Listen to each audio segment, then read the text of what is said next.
बहुत समय पहले की बात है। एक गांव में एक मूर्तिकार रहता था।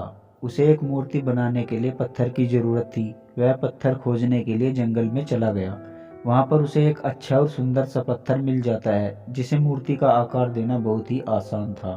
वह इस पत्थर को देखकर खुश हो जाता है और उस पत्थर को उठाकर अपने साथ अपने घर ले जाने लगता है। जब वह रास्ते में आ रहा होता है तो उसे एक और पत्थर मिल जाता है। मूर्तिकार दोनों पत्थर को घर ले जाता है और अपने औजारों से पत्थर को मूर्ति का आकार देने लगता है। जैसे ही वह पत्थर पर चोट मारता है, पत्थर कहने लगता है कि मुझे छोड़ दो, मुझे इससे दर्द हो रहा है। तुम किसी और पत्थर की मूर्ति बना लो। अगर तुम मेरे ऊपर ज्यादा चोट मारोगे तो मैं टूटकर बिखर जाऊंगा।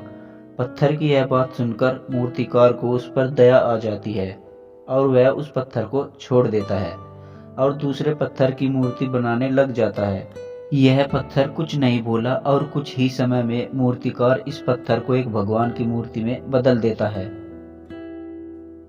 भगवान की मूर्ति बनने के बाद गांव वाले उस मूर्ति को लेने के लिए आते हैं। जब गांव वाले उस मूर्ति को ले जाने लगते हैं तो वह सोचते हैं कि मूर्ति के पास नारियल को तोड़ने के लिए एक पत्थर की आवश्यकता और पड़ेगी। इसके लिए वह दूसरे पत्थर को भी अपने साथ ले जाते हैं। गांव वालों ने मूर्ति को मंदिर में रख दिया और उसी मूर्ति के नीचे दूसरे पत्थर को भी रख दिया। जब भी मंदिर में लोग पूजा करने के लिए आते तो वह मूर्ति पर दूध चढ़ाते और फूलों की माला डालते और नीचे रखे पत्थर पर नारियल को फोड़ते थे। इससे पत्थर बहुत परेशान होता था। जब भी लोग उस पर नारियल फोड़ते थे उसको दर्द होता था। इस पर वह पत्थर मूर्ति बने पत्थर से बोलता है कि तुम तो बहुत ही आराम में हो। लोग तुम्हें दूध से स्नान कराते हैं और तुम्हें लड्डू का भोग लगाते हैं और मेरी किस्मत तो बहुत ही खराब है। इस बात पर मूर्ति वाले पत्थर ने जवाब दिया कि मूर्तिकार तो तुम्हें ही मूर्ति बनाना चाहता था, लेकिन तुमने दर्द की वजह से इनकार कर दिया।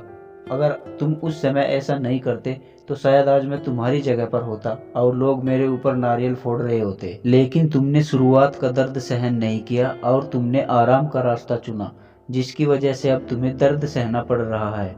यह बात उस पत्थर को समझ आ गई और वह आगे से कभी कुछ नहीं बोला। जब भी लोग उस पर नारियल को फोड़ते वह सभी दुख हंसकर सहता था। जब लोग मूर्ति को लड्डू का भोग लगाते थे तो उस पत्थर पर भी लड्डू का भोग लगाते थे।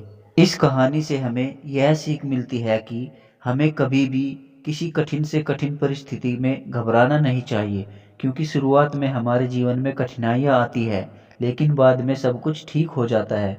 जो व्यक्ति शुरुआत की कठिनाइयों का सामना करके आगे बढ़ जाता है उसका आने वाला जीवन पूरा सुखमय हो जाता है।